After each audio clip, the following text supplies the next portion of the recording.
And hello, slightly early. Don't worry, I'm going to try and see if I can do two things at the same time. So don't go away.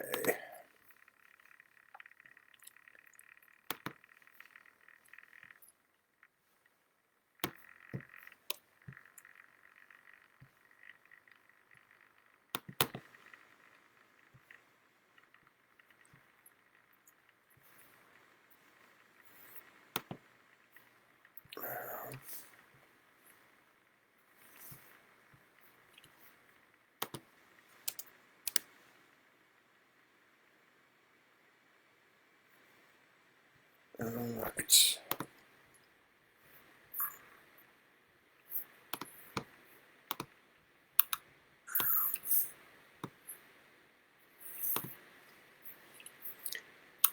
All right, do not give up on me. I know what I'm doing here.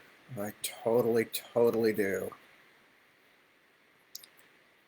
All right, so we do this.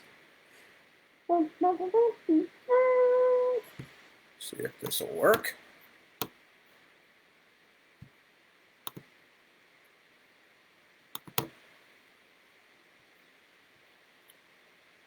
And go.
And all right.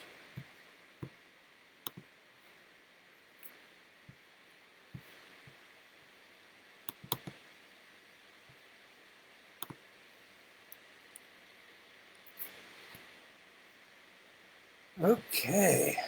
Now, return my profile to my own control. That's the question. No, I did not. All right, so just to make it weird and complicated. Okay. And hello. Yes, now we are live. I know that was a long delay. I apologize. Um, but it is now done, and we should have. Tell me if you don't have a picture of the book. I think I put it on this page. Did I not? Let's see. Hang on. Don't go away. Actually, I don't know how to check. Okay, somebody. Okay, I'm laughing at the things that people have to say here. Okay, hi. Good morning, good evening, good afternoon, wherever you may happen to be. I am here. It is a couple of minutes after 11 on a Friday morning, at least here in California. And as far as I know, let me just double check here, but as far as I know, I have just managed to post my new cover. Let me see if I can open up another thing that will tell me. Come on, open up. There's nothing that like turns you into an idiot faster than trying to do 9 things at the same time. But what you should have in front of you at the moment, if I have done it correctly, is you should have enough an actual view of the cover for Brothers of the Wind. Will somebody let me know if that is actually on there? And oh, okay, it is. Should be a second image, not on the actual live feed. But anyway, so for those of you just showing up, hello, I'm Tad Williams. I write books. I've written yet another. God knows why I'm not out doing something useful to contribute to society, but instead I keep writing my stories.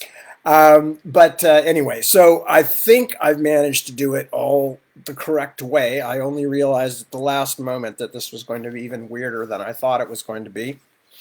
So I think we've got it now. I think you can see the cover of the book. I hope so. And it should be on both the Facebook pages and on Twitter. And I know Deb posted it on hers as well. So now you've seen the picture, and a very fine picture it is. You will notice that, of course, this is a much different style. I imagine we will still have Michael Whalen for the Navigator's Children, because he did the first 2 books. But we wanted to try something different and more graphic this time, and just as we did a different kind of cover for The Heart of What Was Lost, which, although was still slightly more on the I don't know what we call this, the representational side.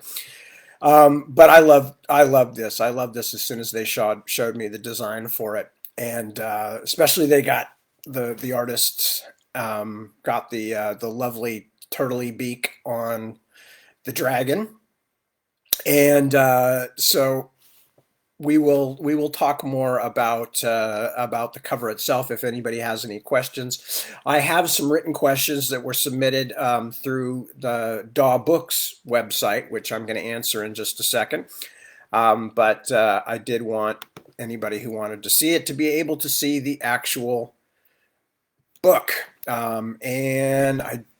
which is, of course, going to be very cool. I'm very pleased with it.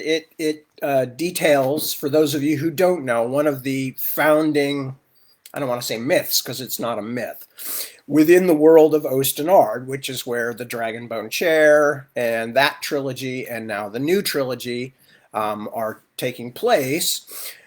The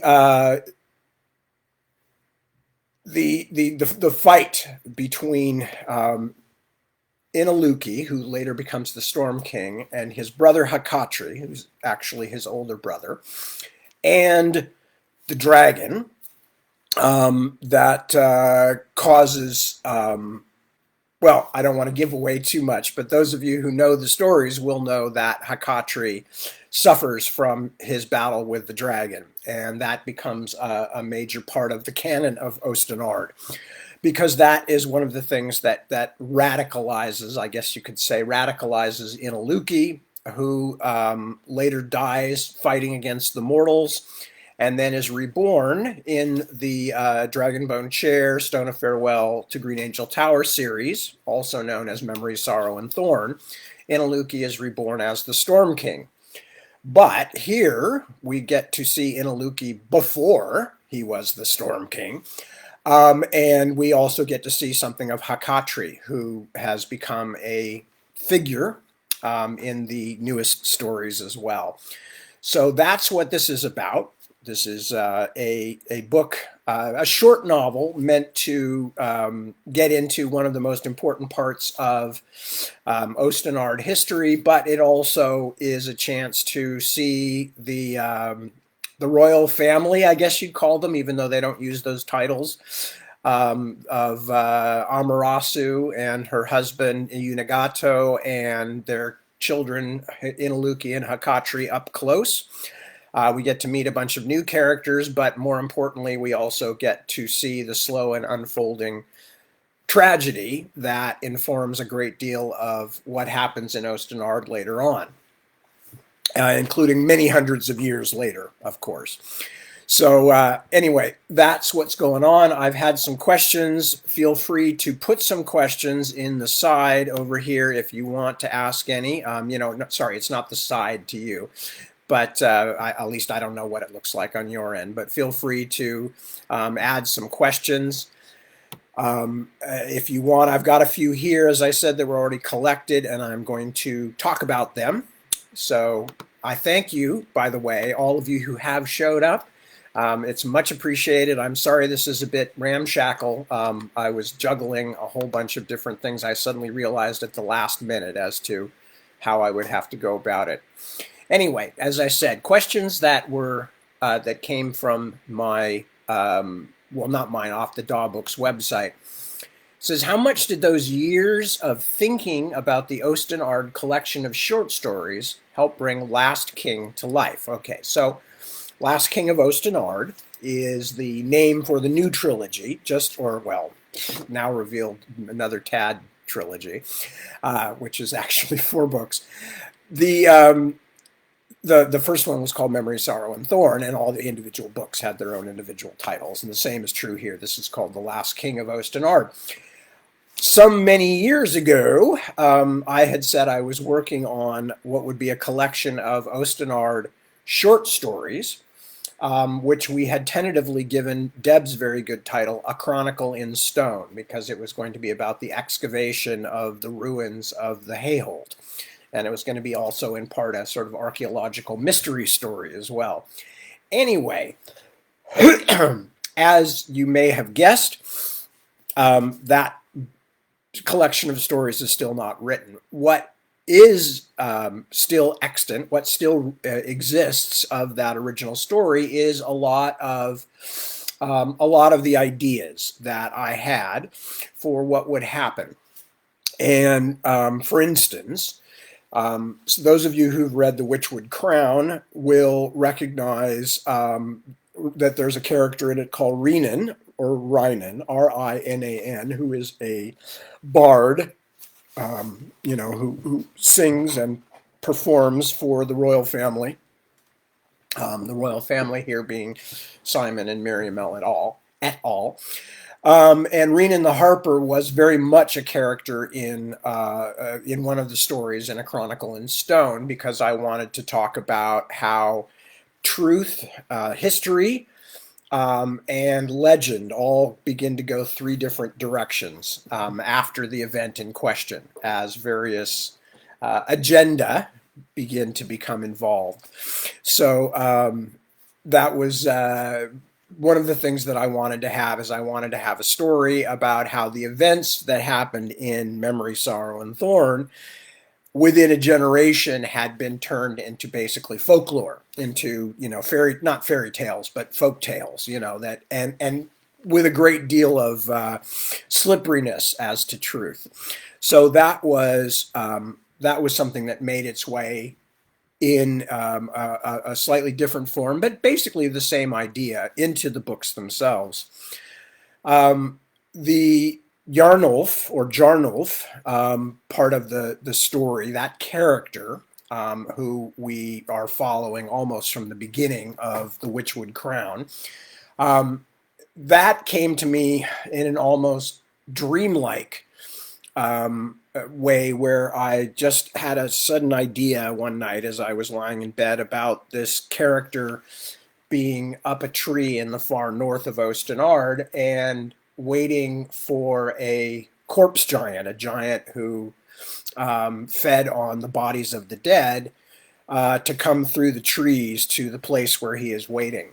And initially it was not connected to obviously The Witchwood Crown, because this was years before I got around to The Witchwood Crown. But I very much, the idea stuck with me, and it was going to be a short story, and we were going to learn about why that character was waiting for this horrible, monstrous thing to come to where he was, by himself and having no other defenses than his own strong arm. So that, instead of being a short story, for instance, became the beginning of his that is Jarnolf's character journey and his part of the plot of the new books. And those of you who've already read the first or the first two books know that he is in fact wound all through it.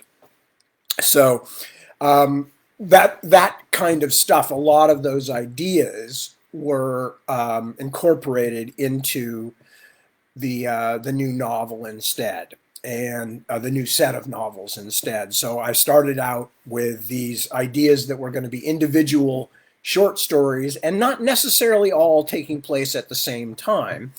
And then they gradually transmogrified when I had decided I was going to write The Witchwood Crown and subsequent books. They kind of transmogrified into parts of the book.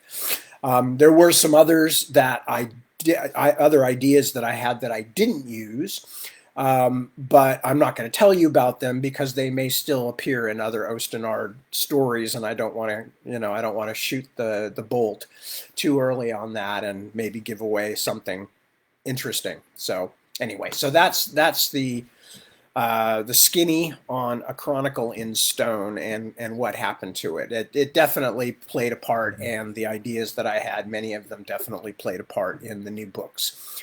I have another question. It says, did you always have this story in the background when writing Memory, Sorrow, and Thorn, or did it come later? What was the beginning of the idea? What sparked it? Okay, well, that's actually two questions. So I will take them in order. The first one, which is, did I always have this in mind? Oh, God, no. Oh, God, no. When I finished the Ostenard books, and then again when I finished the Otherland books, my basic thought was, I'm never going to be writing in these worlds again. Not because I didn't love both of them, for instance, because I did and still do, and there's enough about both of those settings to keep me inspired for a long time. But at that time, I was thinking very much like, why would I want to go back to something I've already written?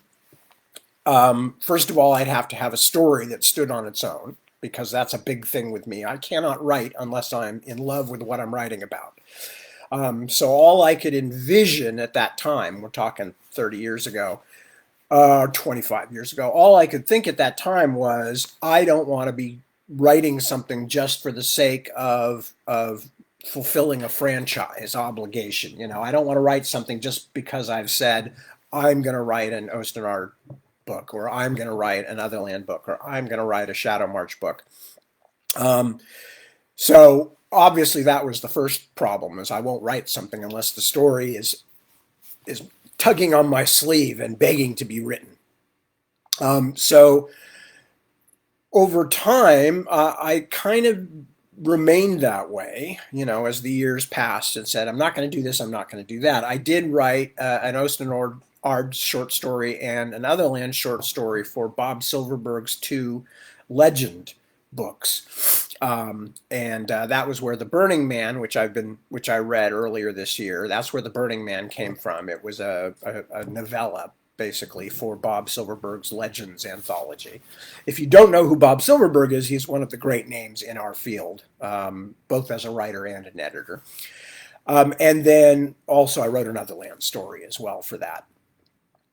So anyway, I was in the process of avoiding my earlier material, except for that stuff. Now we come to the second part of the question, which is the beginning of the idea that sparked it. So for decades, I had said, yeah, I'm not going to write any sequels to anything. I'm not going to go back to any of these things because I don't have a story idea, and I'm always getting new story ideas. So why would I write something without a story idea that would make me excited about the project?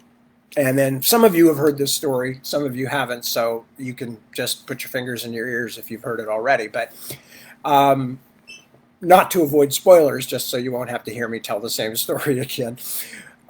I was having a conversation with my wife, Deborah, who is the business brain of the family. And she was saying, on my Twitter account, meaning her Twitter account, and various other places, people keep asking me over and over again, are you ever going to write another Ostenard novel? Why don't you write another Ostenard novel now that you're thinking of what you're going to do next? And this was about 2014 or 2015. And I told her what I pretty much just told you, which is I can only write when I feel compelled to tell a story. And part of that compulsion is that I want to learn how the story turns out myself. That's actually kind of part of it for writers sometimes. So, and Deborah, being sensible, said, really? That's like you don't have a story idea? And I said, well, honey, you write too. They don't just come out of nowhere. Something has to strike you and excite you, and then it becomes a story, and it grows and becomes more complicated. And anyway, so we had this conversation, and Deborah was maybe not quite not quite getting what I was saying, I thought. So I went to bed that night, and I was lying in bed as Deborah is sleeping the sleep of the innocent and the justified. And I was thinking, well, she doesn't understand. I can't just pluck a story out of the air. I'd need to have a reason to go back to Ostenard. I'd need to have something that really grabbed me that I wanted to talk about. And as I'm doing it, I thought, oh, and another reason why it would be difficult for me to write about Ostenard again is because, almost 3 decades have passed since I started those books. This was back at the time. And I said, and, I'm a different person than I was when I wrote those. I was a comparatively fresh-faced, whatever I was, late 20s. I'm a completely different guy now. This is me 4 years ago, 5 years ago, whatever, telling this to myself. My entire life has changed. I've made a living now as a writer instead of just starting out and kind of not even knowing if that would be what I would do. And I'm now married for the second time. I now have children. I'm a dad. That's a big part of how I view myself. I'm just a very different person than I was 30 years ago. And as I was thinking this, I began thinking, and, imagine if that happened with the characters, how different things would be for them, if over 30 years, especially in a kind of pseudo-medieval world. Characters would have died. Other characters who were young at the end of the first books would be middle-aged, and, so these kind of things are boiling around in my brain. And at first they are a justification for not being able to write. But after a little time has passed, and I'm lying there in the dark thinking, I began to wonder, like, well, what would Simon and Miriamel be like after 30 years passed? We see this so much in, not just in fairy tales and folklore, but in the novels, say, especially the world of fantasy that are based on them, which is that we see the so-called happy endings or the partially happy endings, and we leave things there. And as we all know, especially those of us who say have found our life partner, after you say I do, or whatever it is you say, life doesn't just come to a stop or go into some kind of cruise mode where you never have to change again. No, in fact, life is full of change, life is full of learning, life is full of mistakes, all kinds of things. So I began to think about that in connection with the characters. First with Simon and Miriamel, but then thinking about Benebek and some of the older characters like Eolair, Count Eolair, and Duke Grimner. And before I knew it, I began thinking about the geopolitical implications because, at the end of the first set of books, the world has just gone through a paroxysm of war and terror. And obviously, things have to be rebuilt. And so, anyway, again, I don't want to give away too much, even from the first trilogy, because some folks out there may not have read it. But so very quickly, that the process began. The little popcorn popper in the back of the dome started to go boom, boom, boom. And by the time I woke up in the morning, I said, essentially, I'm censoring slightly here. I said, oh crap, I think I'm writing another Ostenard novel. And in fact, that was the beginning of the process. Over the next several days or a week or so, I wrote a proposal for it, worked through the bare bones of the story enough to begin to see how it was going to grow. And that's what happened. So it was originally an attempt to wag my finger at my wife and say, you don't understand. I am an artiste, and an artiste can only work on something when he is feeling motivated by his artistness. And wound up saying, ooh, I'd really like to write that story that I had said just 24 hours ago was impossible to write. So there you go. Okay, are there any other corners of Ostenard lore and history you have stories for?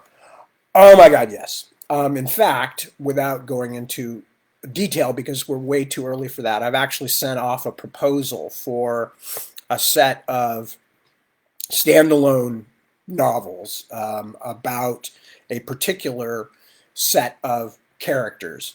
And they are characters who exist as a name only, as a group in the newest trilogy, but I'm thinking of writing stories about them as characters, as the main characters that would take place a few hundred years before the events of the Dragonbone Chair, and about 800 years after the events of Brothers of the Wind, which is what we're talking about. So let's all of us go and look at the cover there. Boop, boop, boop. I just opened it on my desk. That beautiful graphic dragon there. So anyway, that story takes place approximately 1,000 years. This is Brothers of the Wind, the one that we're revealing the cover for. Brothers of the Wind takes place about 1,000 years before the Dragonbone Chair, and then I have an idea for a series that takes place about 200 years. And when I say series, I mean series this time, not like a trilogy, which is basically one novel broken up into volumes. I'm talking about actual, each book stands by itself, even though they're all about the same characters. So that's one thing. So yes, I am definitely planning to write a Flan's Crows series at some point. And there, I've just given you the name. Flan's Crows, and meeting the original Flan, and again, always with me.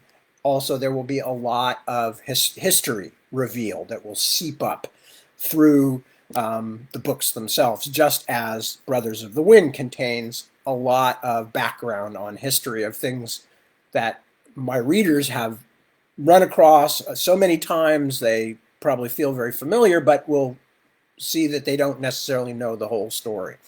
So yes, I have plans for other Ostenard things, very specific plans, because I love history and I love folklore and I love how they weave in and out of each other. So having this very completed background of history and things like that for this invented world gives me a real chance to indulge in that and to look at how fact and fiction blend together in a society after great events and in the shadow of important people. Is there any aspect of the latest trilogy that surprised you? Is another question. And God, yes, obviously, and I always would hope so. I wouldn't want to write anything where at the beginning, especially of a multi-volume series, I wouldn't want to write anything that wasn't going to surprise me, that wasn't going to take me in directions that I couldn't anticipate at the beginning. Those who know me know that I cordially loathe writing outlines. I really do. I hate writing outlines. And the reason is, as almost any writer will know, especially with kind of large books, that writing a big story is an organic thing. You take in information from all over the place, all around you, like things that you read, things that you see, people you meet, and this is a continuous process all through your life. So it certainly happens during the 3, 4, 5 years you're writing a multi-volume series. But also the story itself and its complexity builds things that you couldn't have seen coming until you finally see them. And then you suddenly realize, oh, okay, not only does that work for the plot, but that helps to explain this thing that happened earlier on that even I wasn't quite sure about. The nature of big books for me is about emergent order. That order comes out of the chaos, but you have to have chaos, and chaos and order have to interact. And so when I'm writing an outline, I'm making the face of disgust. I really don't like writing outlines, not because the thing itself is onerous, but because it's so empty. It's so useless. When you're writing an outline, for me anyway, I'm way too early to decide what a lot of things in the book are going to be, what's going to happen, who's going to be, interesting characters, etc. So what you're doing is you're writing a book where you solve all your problems that are going to be coming up in a multi-volume story all at the beginning, except you don't really. They're crappy solutions. They're not good solutions. You're just taking the easiest way to get from point A to point Z and just to get all the alphabet letters in between without any concern for real quality, because you don't have time to figure it out in an organic sense when you're writing the outline. You haven't written the story yet. So as a result, and because of that, when you actually sit down to write the book, the outline, I never look at it again. The ideas that are important to me that started the book in the first place are already in my head. But I do not like the process of trying to follow an outline, especially when I know that outline is full of utilitarian choices that were just meant to show, yes, I can get the characters from A to Z, and here's a few examples along the way, but they're not the things you're going to come up with. And the characters themselves have not, especially any new ones, have not really come to life. So you're writing this very canned thing. So all this to say that yes, when you actually sit down to write the story, things catch you by surprise.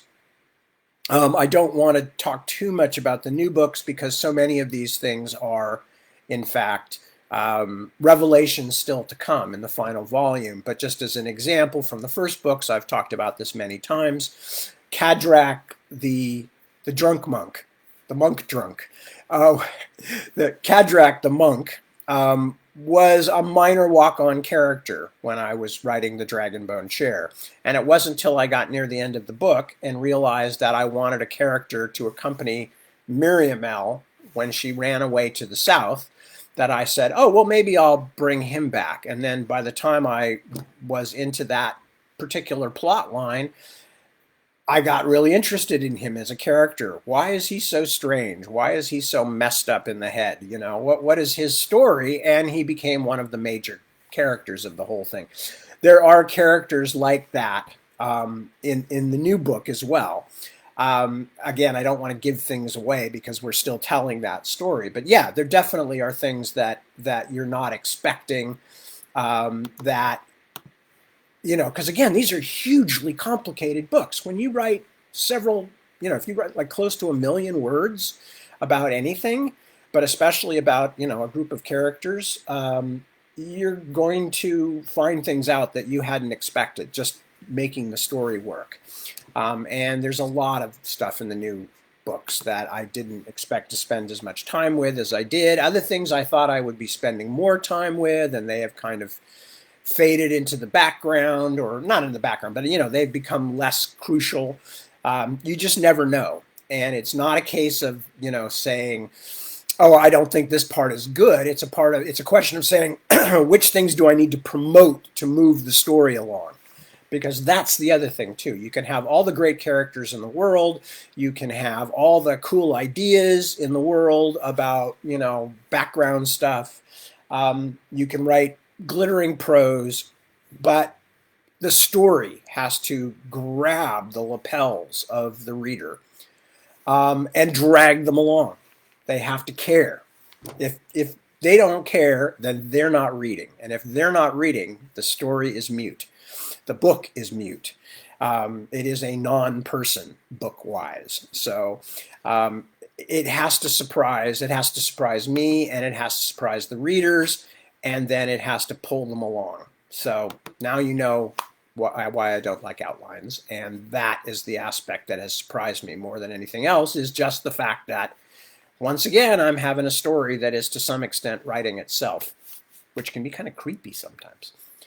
Anyway, it says, here's another question. Did you need to expand the Ostenard Gardenborn lore for this book, or could you rely on the tons of lore you had from the previous book? And if you had to expand, what was the most fun research? Well, the answer is yes and no. Yes, I had ideas about a lot of this stuff that were never explicated in the original books. They were there. For instance, the Tanuka Daya, who play a major role in this book, as you can tell from the title of the final volume, or volumes, which is The Navigator's Children. Well, that refers to the Tanuka Daya, the sort of third group of the group of people that came from the garden, the so-called lost garden. The Sithi, or Zidaya, the Norns, or Hikidaya, and the sometimes changelings, sometimes vow. They have a number of names, but the Tanuka Daya. So I had certainly known a lot about them in the original books, and had a feeling that there was a lot more about them to tell, but didn't know everything that I know now. So I had to expand the lore, absolutely. And not only that, but of course it has to make sense with what's previously published, because what's already come out, namely the Memory, Sorrow, and Thorn trilogy, is canon. That is canon now. I mean, I can change the meanings of things if I do it in a fair way. If something has been ambiguous, I can now, in the next set of books, give it a final meaning that picks one of the possible meanings or something. There's things like that. If there's a historical event that has been given several different descriptions by different characters, I can then now go back and say, well, here's the closest we have to the official version. For instance, with Brothers of the Wind, which is now the official version, although it's told by a character and therefore is subjective in some ways to that character's belief and feeling and thought. But basically, this is the definitive or most definitive version we have of what happened to Hakatri and what began what sent Inaluki down the first steps on the road to the disaster that would eventually come from him. So that all is part of having to make things up, and also to crystallize things that had been kind of mentioned and were sort of floating around in the Ostenard universe. Now, at this point, I also need to give the shout out to the people who've been so much help, and I'll mention 4 just because we've been working together on the new on the Ostenard, on Brothers of the Wind, which is Angela Welchel, Jeremy Ehrman, Ilva von Luneisen, and Ron Hyde. And those 4 people in particular, although there have been several others that have been involved too, have been very involved with helping me to keep track of the historical realities of Ostenard. This is necessary because until I went back and started the Witchwood Crown, I hadn't I hadn't read the books again. I browsed a couple of bits of them before I wrote the Burning Man short story for the Legends anthology. But I hadn't, I mean, I don't sit around reading my own books if I can avoid it, because in part because by the time you get a book, into past proofreading, and you've read it like 7 or 8 times in a year, and if it's an 800, 900 page book like mine tend to be, even in their final form, that ain't a lot of fun. I have no urge to go back and read them again, for just for recreation. So when I started the Witchwood Crown back 5 years ago plus, I barely remembered a lot of stuff. I remembered the characters because they feel like people to me, but I didn't remember, um, did not remember a lot of the details. Fortunately for me, there are people who read my books the way that say that I read Tolkien or Michael Moorcock, or people like that when I was you know falling in love with fantasy and science fiction. And so they've read the books, some of them have read them a dozen times or more, and they know much better than I do, certainly than I did then. I mean, I've improved my knowledge of my own creation since then, by going back and literally rereading the original books. Um, and I will get to the questions on the side in just a second, Suzanne. I saw your question. It's a good one. So the thing I'm working with here is that I want to say especially that I could not have done this, certainly not to the level of quality that I would want, without the help of people like Ron and Ilva and Angela and Jeremy, who have been tireless and also pay less in helping me out, and telling me what I can and can't do, what things they think jibe badly with the original, et cetera, et cetera. Just generally giving me incredibly valuable feedback. So many thanks to all them, and you all should be, anybody who likes these books should be very glad that there are such readers and editing readers available to help me out, because there's a lot of lore. lot of lore. All right. While writing, here's another question. While writing such epic complex stories, how does one keep it together and protect the continuity of your vision? Are your series storyboarded somehow to guard against plot holes or missed errors? I'm gobsmacked to learn that you might be able to do something that would guard you against plot holes and continuity errors. No, my stories are not storyboarded in any normal sense. In fact, less than most people, because my notes are very funky and sporadic. I tend not to write a lot of notes, only because I feel very strongly that a book, especially a complicated book, is a living thing.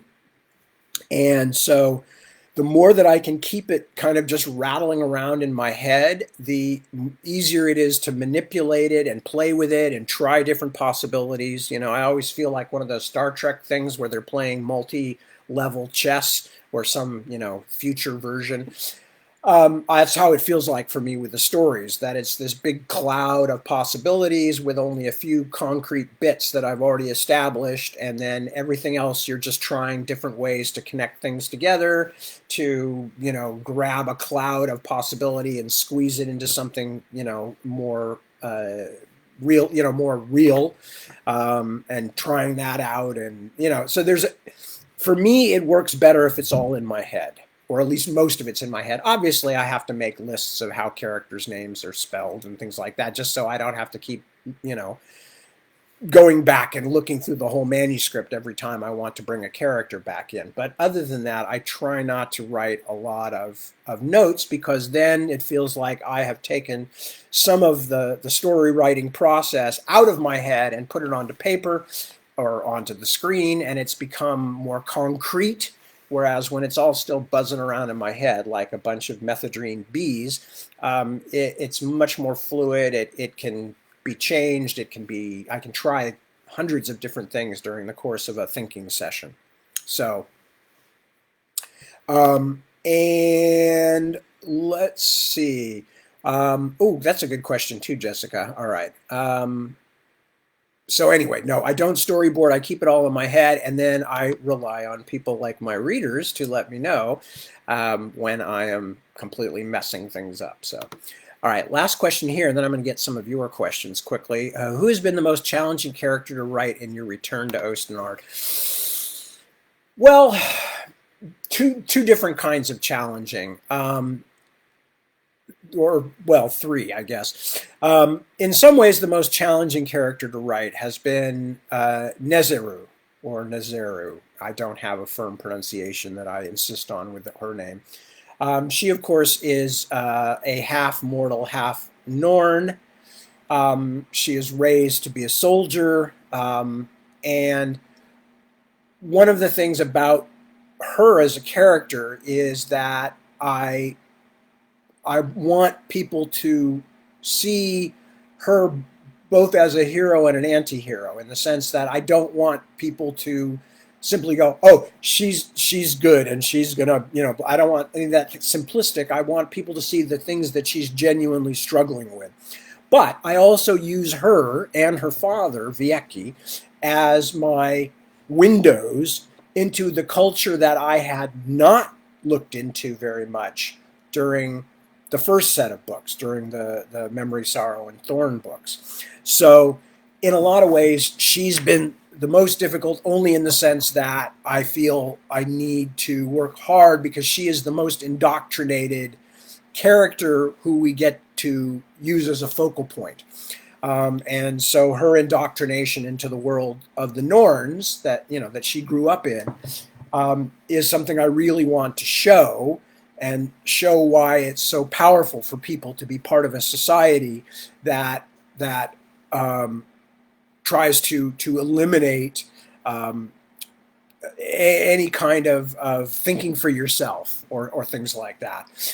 So she's important. I wouldn't say she's so difficult to write, although it is difficult to do a good job, obviously, with a character like that, who you're using for several purposes.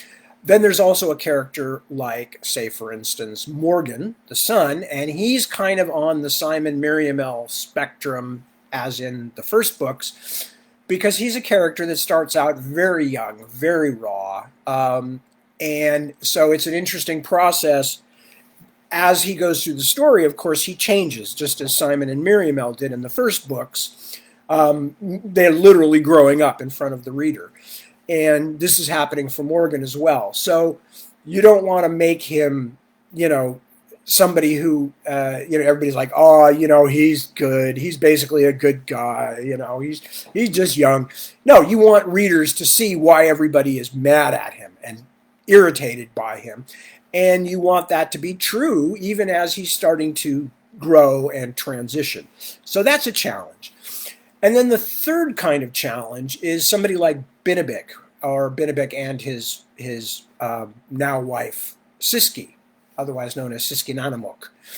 And the reason there that's difficult is not writing the character, because I'm very comfortable writing Binabik, but it's not being able to make them as important a character as they were, because I'm introducing other characters and other situations. And there's a great reliance, or not a reliance, but there's a great instinct to go back and say, this character is so much fun to write, the way he talks and the things he says. And, that's just like, that's so easy. That's like eating ice cream, for me and the readers, and to just rely on that. And that is the first impulse. Just rely on that, that's always got you through a book, through the Ostenard books before. And me saying, no, I can't, because he's not the focus. The next generation are certainly much more the focus point characters among the trolls. Doesn't mean there's no Binabik or Siski, but it means that I have to restrain, I have to step back, I have to say, things change, and we have to show that in the story.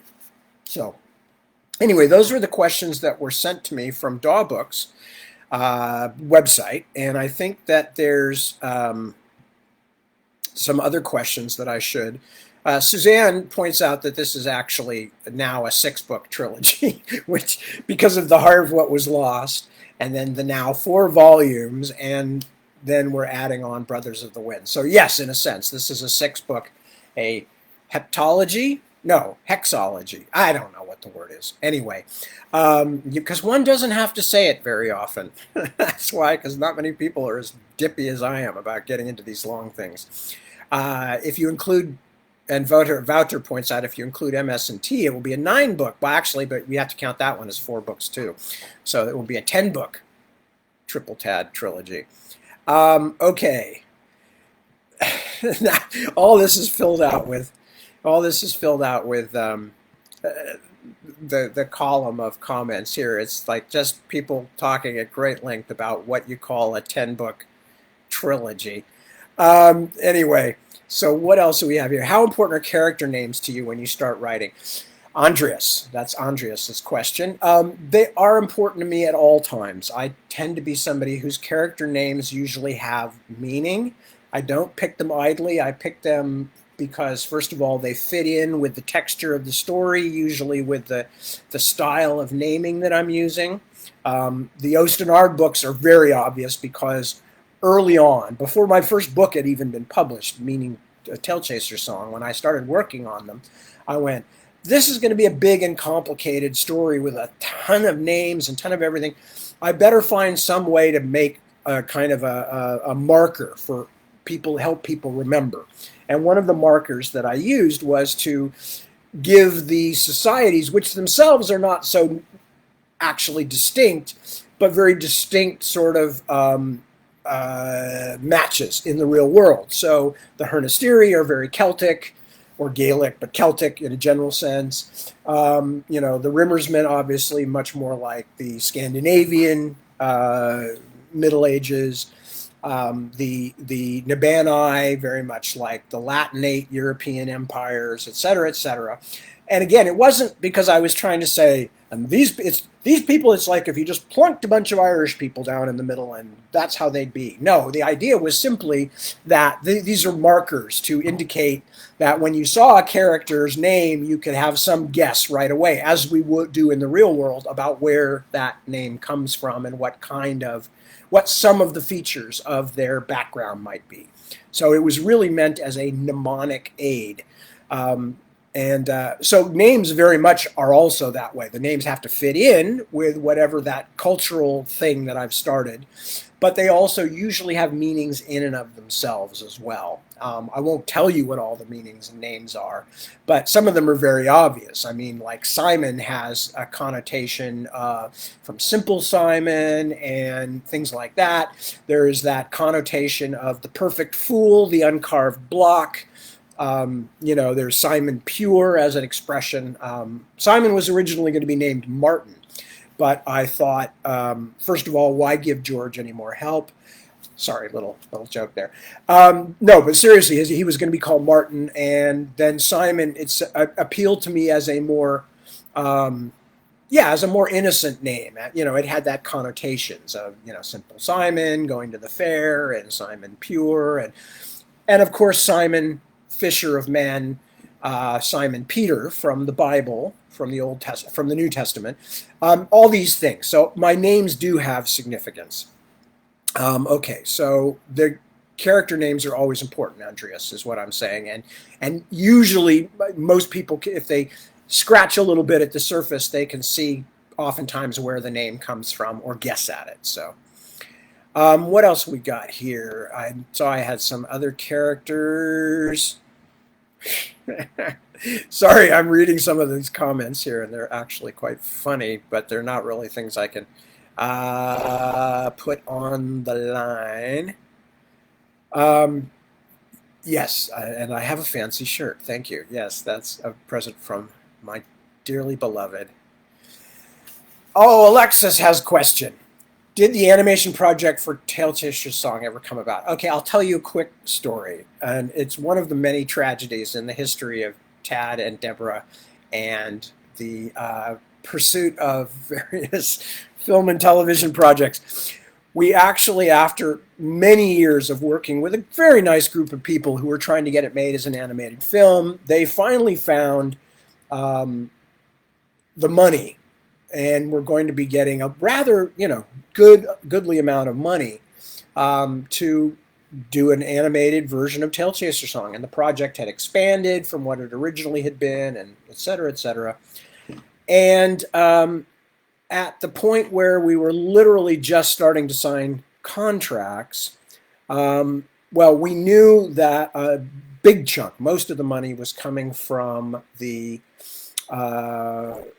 coming from a project set up by the Saudi Arabian royal family, and that were reaching out at that point into the film business and TV business, and were trying to invest in a lot of things, and that was a major source of the money for this animated version of Tail Chaser Song. Well, literally within a couple of weeks, I think, after we signed the initial, like, yes, we're going to agree on this and we're going to go forward with a contract negotiation, etc. The journalist Jamal Khashoggi was killed. And of course, parts of the Saudi royal family were very firmly implicated in it, still are. They kind of passed it off on some minor underlings, but it's pretty obvious this was no sort of accidental rogue operation. And there we were faced with the idea of, like, this thing we've been literally 10, 12 years trying to get made, but the money is coming from Saudi Arabia at a time when something like this has just happened. And so there was no contention or disagreement among the various people, my publishers, my agents, and Deborah and I. We all just said, we've got to withdraw. There's no way in good conscience that we can go forward with this project. And so this thing which we'd been waiting for so long, which seemed like it was about to happen, just dissolved in the process of like 24 hours. So that's the kind of thing that can happen when you're in this business. Suzanne says, I really like Morgan's arc so far. Hated him at the start, and then in the second book he became my favorite. Very pleased to hear that, Suzanne. That's exactly what I hope for, is that people will be dragged, as they were with Simon and Miriam, dragged through this process of watching somebody become a human being, which is what really interests me. My good buddy Rook asks if the inspiration for the new series, if some inspiration from the new series comes from watching my own kids grow while I'm totally grown in parenting. Absolutely. I mean, that was one of the first things I realized, was how it changes you to have children, and what effect it had on me anyway. I don't want to speak for everybody, although I know it's universally very often true. You have a totally different perspective on the world. It's fascinating when you first have a child. I think for most people, again, I don't want to generalize to everybody, but when you first have a child, that you suddenly begin to realize, I am no longer the center of the spinning universe. That the DNA has moved on. I mean, not that the DNA itself matters, but I mean, just you are no longer feeling like what happens to me is the most important thing. Now you begin to feel very suddenly like I'm part of this river of humanity, and specifically of my own history.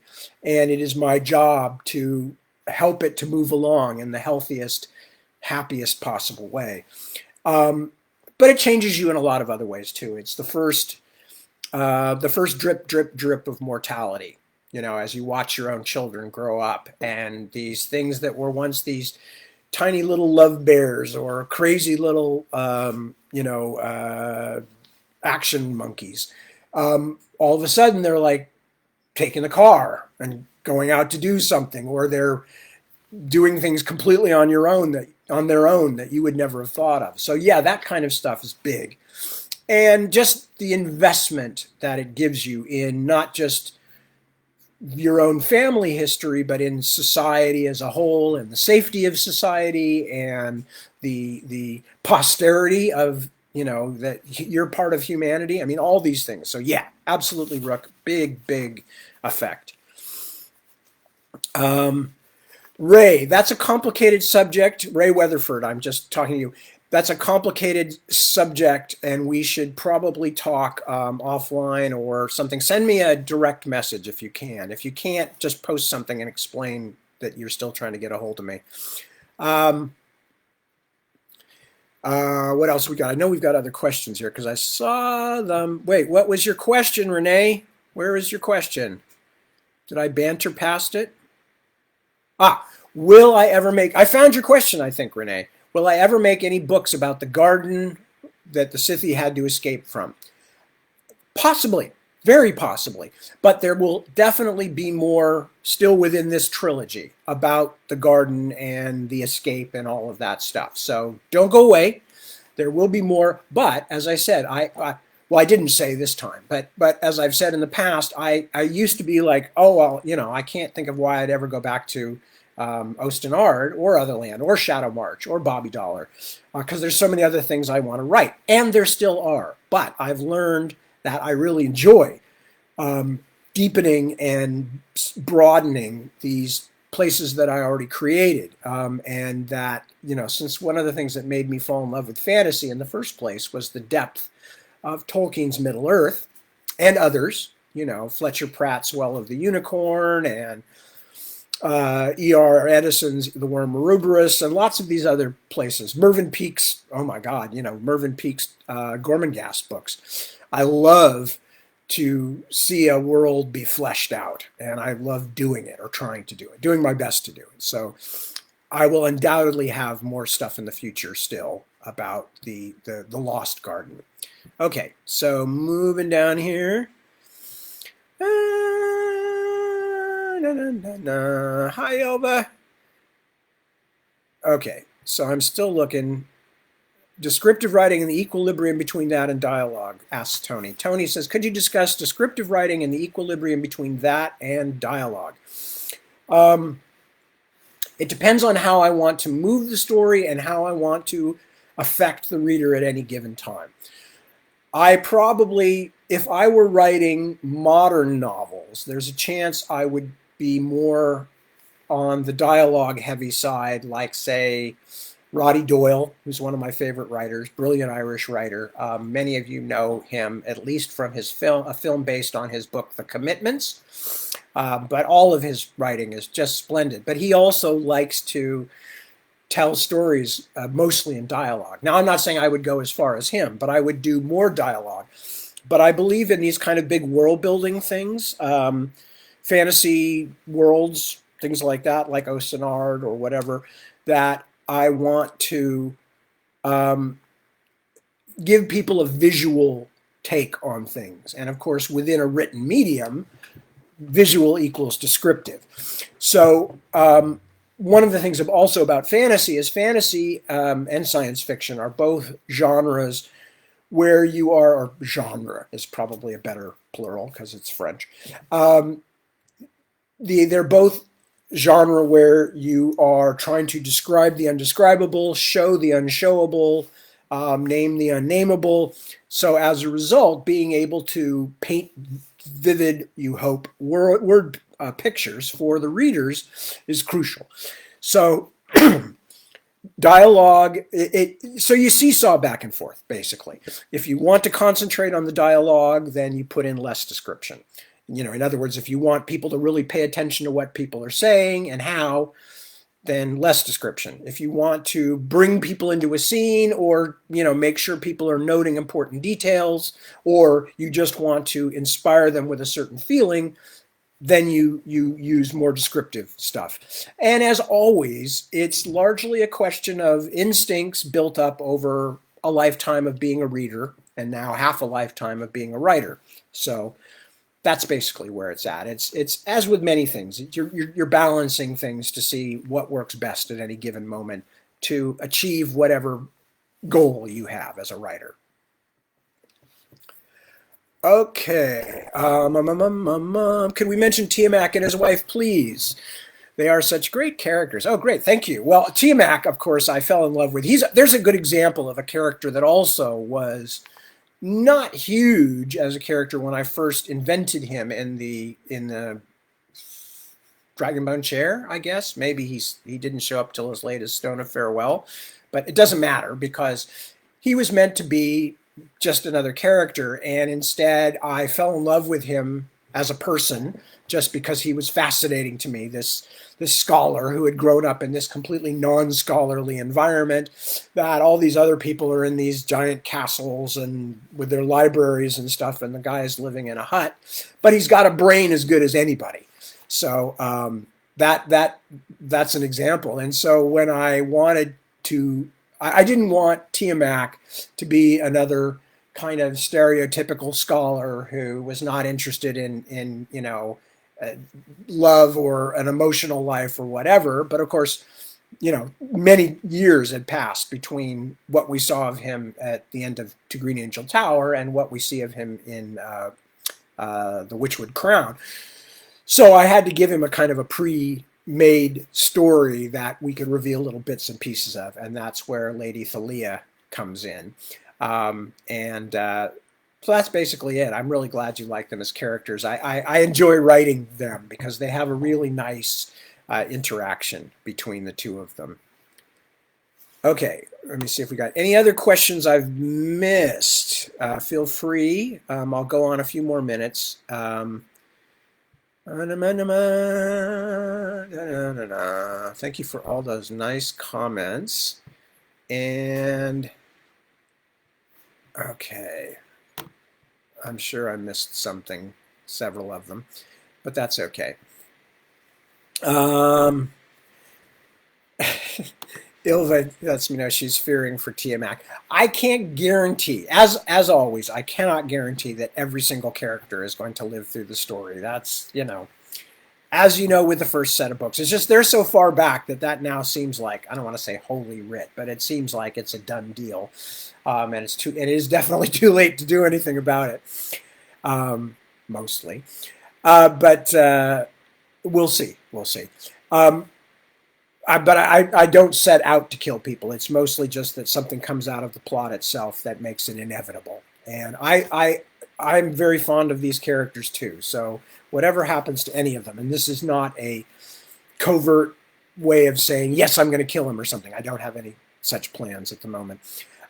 Anyway, Ray says, I know you've done a little expanding on the Otherland universe, but will you be doing any more in the future? Yes, very much. At some point, I would love to write a book I'm calling literally The Book of Orlando, which would be the first official Otherland sequel in terms of the novel-length thing. And I've got a plot for it, or at least the bones of a plot.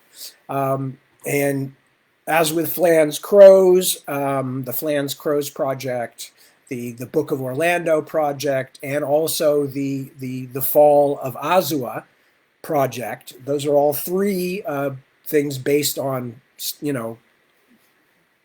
environments I've already created that are in the fire, plus some non-Ostenar, non-Otherland type things as well. And I still have to give you guys the Christmas story, Bobby Dollar Christmas story I wrote, but that's probably going to have to wait till Christmas. Anyway. Okay, so with all of that said, I think I'm going to, unless somebody wants to add another question at the end while I'm, Wouter, Wouter wrote, he took my words, quote, I don't set out to kill people, and said you'll never make a good villain. Actually, we in our family have a running joke that basically all I ever wanted once I started shaving my head was to become a James Bond villain.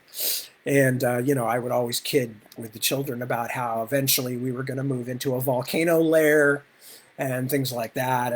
And I would tease my son Connor because he's such a basically good-hearted person. And he couldn't go along with the joke when I tell him, you guys gotta work harder if you're going to be cruel and nasty and betray your minions and all that, And anyway, one time I told Connor, I said, honey, because Connor is straight. We, all the kids in our household have very complicated and different sorts of gender and sexuality issues. But Connor, like his dad, is very boringly kind of, hetero.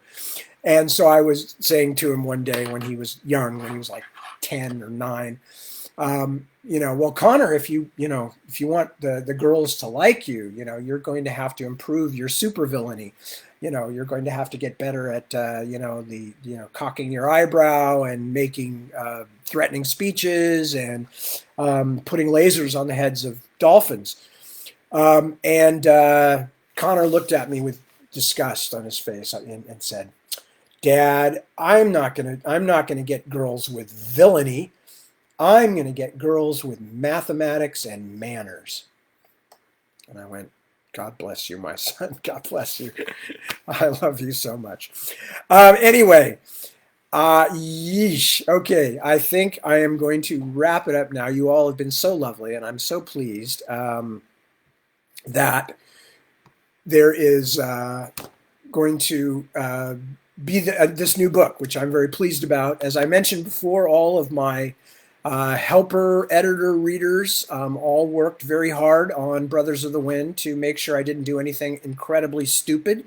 And I also think it's a really good story with a whole lot to it. Not just the obvious, look, some people are fighting a dragon, but a lot of stuff about things that I care about, which is the limits of loyalty, the confusingness of time as a forward arrow, all kinds of strange things, which I don't want to give away because the book will be out before too awfully long. God, I think the pub date is November. I believe it's in November, so it's not that long. Anyway, so with that, close that off. I will just say again, I thank you so much for coming to hang out with me. Ilva, there will certainly be more information about Josua in the Navigator's Children. Beyond that, I can't make any guarantees, but there will be more about Josua's story. And other than that, you guys are going to have to read the book. So that, in fact, is my final word on virtually everything, which is you're going to have to read the book. Because that's why I do it, is so that you guys will read the books and we can share those stories together, which is really important to me. I've said before, I say it again, and I will kind of close with it as a thought. I don't think I would be a writer if I didn't have readers. I'm not one of those people who just has these things that come out of me and have to come out from my mental health. No, they're things I love to do, but they're things I also love to share with other people, because one of my strongest and most formative experiences was the way that I fell in love with stories and books and writers myself when I was young, but then all through my life. And I still have that feeling. I'll be reading a book and go, I really want to sit down with this person right now who wrote this book and have a conversation, because I know we'd get on like a house of fire. So I wouldn't be writing if there weren't people reading my work. And the pleasure that I get at knowing that some people care for my books the way I've cared for some of my favorite books is exactly what completes the circle for me and makes me feel that life is worthwhile and the universe has meaning. So with that, I will say thank you for joining me for the cover reveal. And for those of you who joined me for the readings, I will see you on Sunday when I come back at 2 a.m. my time to start my weekend readings. So